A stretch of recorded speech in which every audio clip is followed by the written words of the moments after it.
Welcome back to the Nancy Unfiltered, the show where we pull apart the things you thought you healed from and ask, did you actually?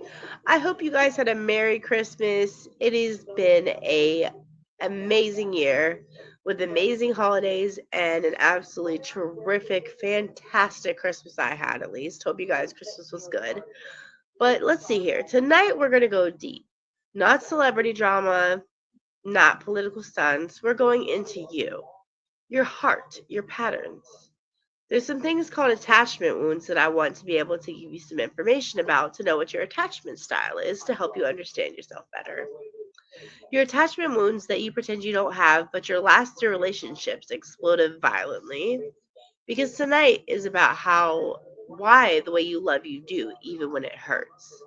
So, what the hell are attachment styles really? People think an attachment style is just a personality quiz. Well, no. Attachment styles are your emotional survival system coded into you before you even had permanent teeth. Let's break them down into raw and simple terms. There is the first anxious style, or first attachment style, which is called the anxious attachment style. You crave closeness, but fear abandonment.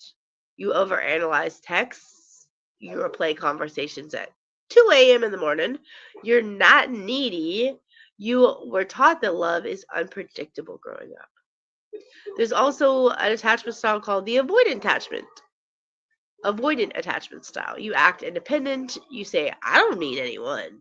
You disappear emotionally when things get intimate. You're not cold. You were taught that emotional closeness is dangerous. Then there's the disorganized attachment. You crave love and fear and at the same time. You crave love and fear and at the same time. Your childhood taught you that the same person who loves you can hurt you can hurt you. Your body becomes a battlefield.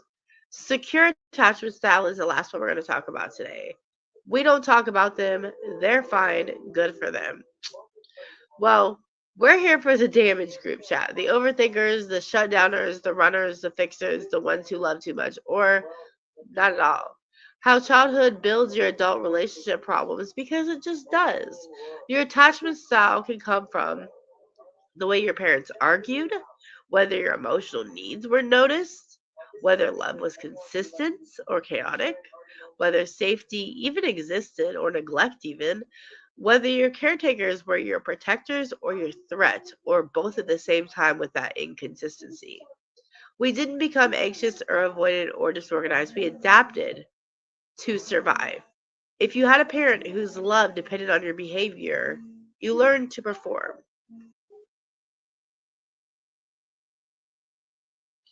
If you had a parent whose love depended on your behavior, you learned to perform. If you had a parent who shut down emotionally, you learned to not ask for anything. If you had a parent who was unpredictable, you learned to walk on eggshells. And if you had a parent who was both loving and frightening, you become disorganized. This is not your fault, though. Don't ever think it is. But it does become your responsibility. There's also something called the drama triangle and why you keep playing the roles. Survival roles, basically, and how it doesn't help you in the future when you become an adult and you're not in that same situation. The drama triangle is a script your childhood gave you. Victim, hero, villain. We cycle through them endlessly. The victim says, I always get hurt. I can't win. I'm unlovable.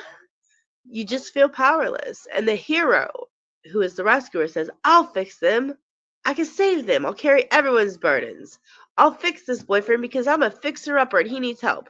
You basically avoid your own pain by solving others' problems.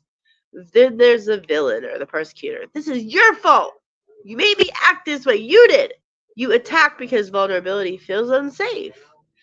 Now, people with attachment trauma often rotate through all three roles in one argument. If you ever said, I'm the problem and the solution and the victim, congratulations. You've been living the drama triangle your whole freaking life. Okay? So, look here. Why am I like this, though? Because I understand it's got to be difficult and hard to keep on living like this because if you're not in the same situation, you're going to just screw yourself over. So, let me do a Q&A with myself because these are the questions I know you're thinking. So, why do I chase people who barely want me? Because inconsistent love feels familiar. Your nervous system mistakes anxiety for connection. Why do I push away people who are good for me? Because stability feels suspicious. You don't trust what you didn't grow up with. Question number 3 would be, why do I get overwhelmed and shut down?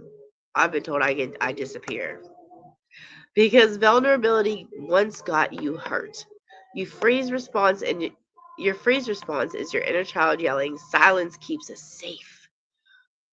Question 4, why do I keep attracting toxic freaking partners?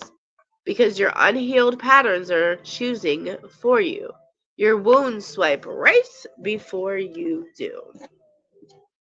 Question number 5, can I fix my attachment style though?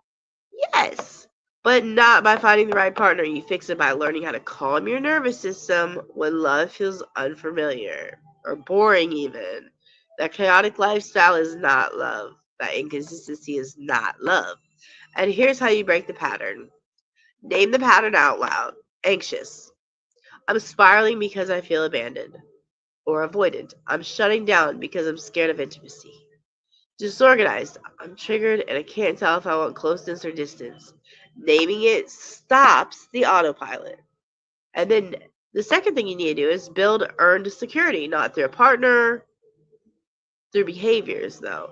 Set boundaries, follow through, learn to self soothe, communicate clearly, be emotionally consistent. You become the safe person you were never given, but you can do that for yourself. And then number 3, stop recognizing or villainizing people. No more drama triangle, though. If you feel like a victim, instead take accountability. If you feel like a hero, mind your own emotional business, like the rescuer. If you feel like a villain, where you're like rah, rah, rah, rah, rah, perpetrator, blame it on other people, apologize and regulate before reacting. Number 4, learn to tolerate healthy love. For some of you, love feels boring if it's not chaotic. Stability is not dry, it's just unfamiliar. Number 5, reparent yourself. Validate your emotions, hold yourself accountable, give yourself the security that you have always needed and can get again for yourself, can get. Don't abandon yourself the way others did. Healing is just choosing to not repeat the past. If tonight hit you deep, good. You needed it. The truth will set you free. Your adult relationships aren't broken, they're patterned. And the moment you understand the pattern, you become free from it. I'll see you in the next episode. Same chair, same truth, same unfiltered you. This is Nancy out with the Nancy Nightly News.